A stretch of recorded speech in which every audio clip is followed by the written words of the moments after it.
The salt spray stung Jonas's face as he stared out at the churning Atlantic. He was a ghost of the man Jason Statham knew. Years of reckless living, fueled by a desperate need to escape the shadow of his older brother, had taken their toll. Jonas, the charismatic charmer, was now a hollow shell, vanished without a trace 3 weeks ago. The official story was a drunken boating accident, but Jason knew better. Jonas, for all his faults, was an expert sailor. He wouldn't simply fall overboard. Jason clenched his fist, the weathered leather of his driving gloves creaking. Jonas had always been a magnet for trouble, but this felt different. This had the stink of something far more sinister, something orchestrated. A frantic phone call, fragmented and panicked, was the last Jason had heard from him. Words like "island" and "they're hunting us" were garbled amidst the static. The police dismissed it as the ramblings of a drunk, but Jason couldn't shake the icy premonition that gripped him. His brother was out there, somewhere, and he was in mortal danger. Jason Statham didn't scare easily, but the thought of Jonas alone and hunted, that terrified him. He would find him, no matter the cost. Days blurred into weeks, fueled by black coffee and relentless searching. The police investigation stalled, officially closed. Jason, however, refused to let it go. He scoured Jonas's apartment, a chaotic mess of half-finished projects and discarded dreams. Then, tucked inside an old nautical map, he found it. A single water-stained playing card, the Queen of Spades, with a set of coordinates scrawled on the back in Jonas's shaky handwriting. The coordinates led to a speck in the Atlantic, Isla Fortuna, a privately owned island shrouded in secrecy. Its owner, Alistair Thorne, a billionaire recluse known for his eccentric tastes and rumored ties to some very unsavory individuals. Thorne had transformed the island into a fortress, complete with advanced surveillance systems and a private army. Getting close would be a challenge, but the card, the coordinates, it was the only lead Jason had, and something about the Queen of Spades, a symbol of both power and danger, resonated with the deadly game Jonas had hinted at in his final call. This was it. This was where he would find his brother. Isla Fortuna was a fortress, and Jason couldn't breach it alone. He needed a team, specialists who could handle the unique challenges Thorne's island presented. First, Kai, a wiry Korean hacker whose fingers danced across keyboards like a concert pianist. Kai owed Jason a life debt from a past entanglement in Hong Kong, and he was more than willing to repay it. Next, Maya, a demolitions expert with a penchant for the theatrical. She had a knack for turning everyday objects into devastating weapons, and a shared history with Jason involving a blown-up arms deal in Marseilles. The montage unfolded, Jason studying satellite imagery of Isla Fortuna, pinpointing blind spots and security checkpoints.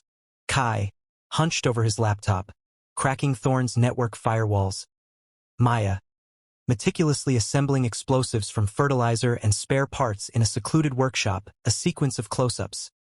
Jason's calloused hands cleaning a silenced pistol, Maya soldering wires with laser-like focus, Kai's eyes gleaming with digital code. They were a ragtag group, united by loyalty and a shared sense of justice, preparing to wage war against a billionaire's paradise. They had one goal: infiltrate Isla Fortuna and bring Jonas home or die trying. Under the cloak of a moonless night, a modified submersible surfaced silently near Isla Fortuna's jagged coastline. Jason, Kai, and Maya emerged, clad in black tactical gear, their faces grim. Kai, using his hacked access, had disabled the sonar buoys along a specific sector. That was their window. Maya planted a magnetic breaching charge on a submerged section of the perimeter wall, timing it perfectly with a patrol shift change. A muffled explosion ripped through the concrete, creating a dark fissure. They slipped through the breach, the seawater icy against their skin. The jungle loomed ahead, a maze of dense foliage and hidden sensors. Jason led the way, his movements fluid and silent. He used his knowledge of Thorne's security protocols, gleaned from Kai's intel, to evade infrared cameras and pressure plates. They neutralized a lone guard with a swift, brutal takedown as they moved deeper inland. Maya deployed miniature drones to scout ahead, relaying images of patrol routes and guard towers to Kai's handheld device. The infiltration was a delicate dance, a constant negotiation between stealth and potential detection. The tension was palpable, a silent promise that one wrong step could trigger a deadly alarm. They reached a seemingly abandoned research facility, its entrance hidden behind a waterfall. Kai bypassed the security door, and they stepped inside. The air was thick with the stench of antiseptic and something else. Something metallic and sickeningly familiar. Jason's blood ran cold. The facility was anything but abandoned. Monitors flickered, displaying thermal images of figures running through the jungle. Weapon lockers lined the walls, filled with high-powered rifles and sophisticated tracking devices. Then, Jason saw it. A corkboard covered in photographs. Faces of terrified individuals, each marked with a red X. One photo stood out, Jonas, looking gaunt and desperate. Below it, a betting slip, odds clearly favoring his early demise. The truth hit Jason with the force of a physical blow. This wasn't just a prison. It was a hunting ground. He scrolled through intercepted comms logs, chilling conversations between Thorne and his guests. Wealthy elites discussing kill strategies and the thrill of the chase. Guests, impeccably dressed even in the jungle, were visible on the monitors, stalking their prey with cold, predatory eyes. This island was a sick game, and Jonas was the quarry. The alarm blared, triggered by Kai's attempt to pinpoint Jonas's location within the system. They were compromised. A squad of Thorne's security forces, clad in black armor and armed with automatic rifles, stormed the facility. "Time to dance?" Maya muttered, rigging a series of tripwires connected to flashbang grenades. The fight was brutal and immediate. Jason moved with lethal efficiency, a whirlwind of fists and feet. He disarmed one guard, using the rifle as a club to incapacitate another. Kai, surprisingly agile, used his hacking skills to disrupt the guard's comms. Sowing confusion, Maya's flashbangs disoriented the attackers, giving Jason the opportunity to close the distance. The close-quarters combat was Jason's domain, that he used Krav Maga techniques, disabling joints and delivering swift, decisive blows. A hunter in tweed, armed with a customized shotgun, entered the fray, eager to test his skills. Jason met his gaze, a cold promise of pain in his eyes, and disarmed him in a heartbeat. The shotgun became a deadly projectile, ending the hunter's game permanently.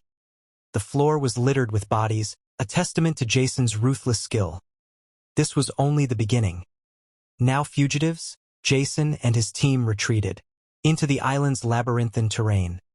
The jungle became their ally, the opulent villas and high-tech labs their battlegrounds.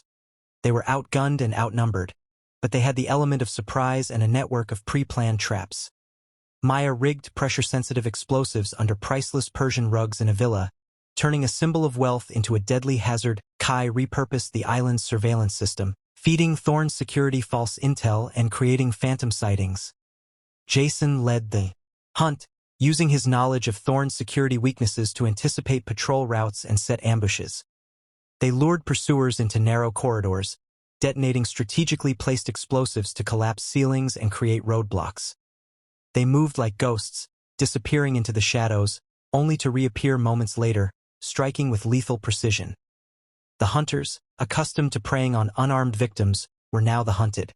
Fear began to creep into their ranks, replaced by a growing respect for their pursuers' deadly ingenuity. The game had changed. Jason Statham had turned Isla Fortuna into Thorne's personal hell. The mounting body count weighed heavily on Jason. He wasn't just fighting trained security personnel anymore. He was killing cooks, mechanics, and even the occasional doctor, all complicit in Thorne's twisted game.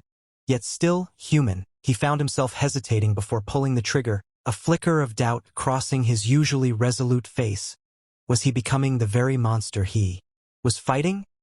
He saw the toll it was taking on Maya, too. Her usual bravado was replaced with a haunted silence. Kai, desensitized by years of digital warfare, seemed unfazed, but Jason knew even he was affected. He saw the way Kai avoided looking at the bodies, the subtle flinch whenever a gunshot echoed through the jungle. "Are we doing the right thing?" Maya asked one night, her voice barely a whisper. Jason had no easy answer. He was driven by a desperate love for his brother, but the path he was taking was stained with blood. The line between rescuer and executioner was blurring, and he feared he was losing himself in the process. Could he save Jonas without sacrificing his own soul? Despite his doubts, Jason pressed on, driven by the hope of finding Jonas alive. He meticulously examined every location, searching for any sign of his brother. In a ransacked medical bay, he found a blood-soaked bandage with Jonas's distinctive tattoo partially visible beneath the crimson stain.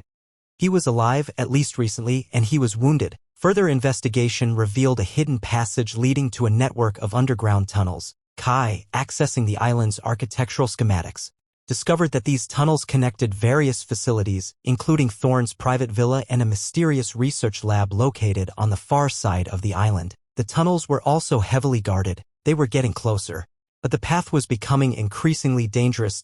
A crumpled note, tucked inside Jonas's medical file, contained a single word, Ariadne.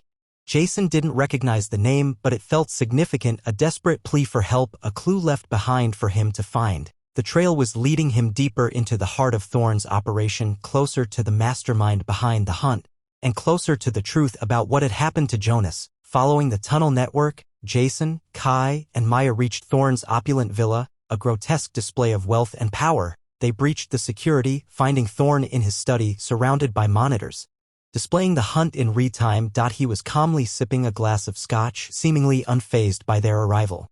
"You're a persistent one, Mr. Statham," Thorne said, his voice smooth and chilling. "But you misunderstand. This isn't just a game, it's natural selection. Humanity has grown soft, weak. I provide an opportunity for the strong to prove their dominance." He revealed his twisted ideology, a belief in social Darwinism taken to its extreme, where the wealthy elite were justified in preying on the less fortunate. He saw himself as a facilitator, a catalyst for a new, brutal evolution. Jonas, he claimed, was simply too weak to survive. The word Ariadne, Thorne explained, was the name of a geneticist working in the research lab, attempting to engineer super soldiers for Thorne's twisted vision. Thorne's calmness was more terrifying than any threat. He believed he was doing humanity a favor, cleansing the gene pool one hunt at a time. Thorne pressed a button, summoning his personal guard, heavily armed and fanatically loyal. The villa transformed into a war zone. Maya detonated a series of strategically placed explosives, collapsing sections of the villa and creating chaos. Kai, using his hacking skills, turned the villa's automated defense systems against Thorne's own men. Jason engaged Thorne's guards in a brutal firefight, using the environment to his advantage. He used the villa's opulent furniture as cover, turning priceless antiques into makeshift weapons. He moved with lightning speed, disarming and incapacitating his opponents with ruthless efficiency. Thorne attempted to escape, but Jason intercepted him, a cold fury burning in his eyes. The fight spilled out onto the villa's manicured lawn, a clash between Jason's raw, brutal skill and Thorne's wealth-fueled arrogance. Jason used his tactical knowledge to outmaneuver Thorne's remaining guards, setting traps and creating diversions. The sky was lit up with explosions and gunfire. Isla Fortuna was burning, a testament to Jason Statham's relentless pursuit of justice. With Thorne cornered, Jason demanded to know Jonas's location. Thorne, defiant until the end, sneered, "He's already dead. A weakling like him never stood a chance." But Jason saw a flicker of hesitation in his eyes. He wasn't convinced. He forced Thorne to reveal the location of the research lab where Ariadne was conducting her experiments. Leaving Maya to deal with Thorne, Jason and Kai raced towards the lab. Inside, they found Ariadne, horrified by Thorne's actions, desperately trying to sabotage his work. She revealed that Jonas was still alive, being held captive for further experimentation. They found him in a holding cell, battered and bruised, but alive. Relief washed over Jason, a wave so powerful it almost brought him to his knees. He quickly freed Jonas, while Kai uploaded a virus to wipe out all of Thorne's research data. The human hunting operation was dismantled, its secrets exposed. Whether Thorne lived or died was irrelevant. Jason had his brother back. With Jonas rescued and Thorne's operation exposed, Isla Fortuna descended into chaos. Sirens wailed, fires raged, and the authorities, alerted by the widespread destruction, were closing in. Jason knew they had to escape, and fast. He, Jonas, Kai, and Maya commandeered a high-speed patrol boat, dodging burning debris and pursuing security forces. The ocean was a treacherous gauntlet of exploding fuel tanks and overturned vessels. Kai navigated the boat with expert precision, weaving through the chaos while Maya provided covering fire, taking out pursuing helicopters with expertly placed shots. Jonas, still weak from his ordeal, gripped Jason's arm, his eyes filled with a mixture of gratitude and horror. They were hunted now, not just by Thorne's men, but by international authorities eager to cover up the scandal. As they sped away from the burning island, Jason knew this was far from over. They had exposed a dark secret, and powerful people would do anything to keep it buried. But for now, they were alive, and Jonas was safe. That was all that mattered. They reached the mainland, battered but alive, leaving Isla Fortuna smoldering in their wake. The world soon learned the truth about Thorne's human hunting game. Leaked documents, courtesy of Kai, exposed the identities of the wealthy hunters and their depraved activities. Some faced justice, brought to trial for their crimes against humanity. Others, with their vast resources, managed to evade capture, disappearing into the shadows, undoubtedly plotting their revenge. Jonas, recovering from his ordeal, vowed to dedicate his life to exposing and combating such atrocities. He was no longer running from Jason's shadow, he was standing beside him. A changed man. Jason watched him, a rare smile gracing his lips. He had saved his brother, but he knew the fight was far from over. The forces that enabled Thorne to operate still existed, lurking in the darkest corners of society.